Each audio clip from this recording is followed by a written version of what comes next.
Hey, so I like books, and I thought it might be kind of interesting to discuss books with you guys and the books that you like. I thought it would be a fun game to go grab 3 random books off my bookshelf and discuss them with you guys. And I didn't choose these books for their specific importance. I just closed my eyes and reached out and grabbed them, and this is what I got. I got these. First up, Harry Potter and the Chamber of Secrets, and this is how you know that I did not specifically choose these books, because this is, I think, my least favorite of the books. But Harry Potter is there's something in here. What is this? Advertisement for socks that I was using as a bookmark. Obviously the Harry Potter series is really important to me and I love it a lot as a whole, but this book I felt like was kind of plotting, and it is important in the overall arc because you learn about Horcruxes and you learn about Voldemort and Tom Riddle and all that stuff. But it's just so, I don't know, I've never really been a fan of the early books. The first Harry Potter book that I really loved was the third one because it got dark and you had all this backstory and stuff, which doesn't really exist in this one. And I have a whole shelf of Harry Potter related books, different translations, different versions, books by Melissa Anelli, you know, books about Quidditch. So it makes sense that I would grab one of these to start off with.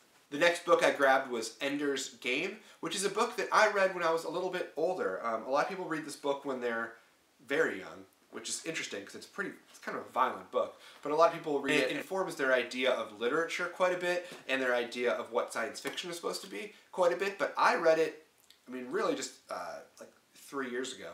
So I had a pretty well-defined idea of science fiction that I had gotten from Star Wars and Star Trek and reading Arthur C. Clarke and this sort of stuff. So Ender's Game did not have a huge effect on me because I read it when I was, you know, I was well-formed. Well, I was formed as I am.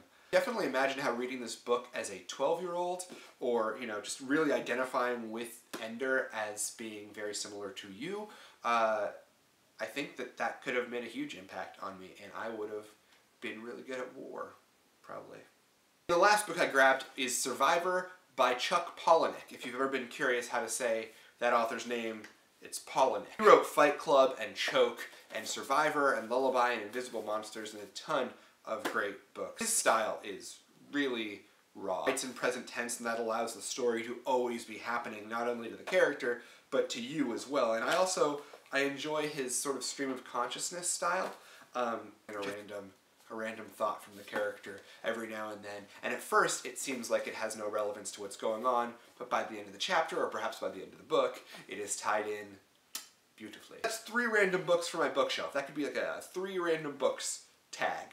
Even though video responses are dead, according to YouTube, I think it would be fun. We could do some manual video responses, right? Do a video response with 3 random books from your bookshelf, and then share that with me in the comments. That would be fun. Alright, I hope that you're having a swell day. Until I see you next, be brilliant.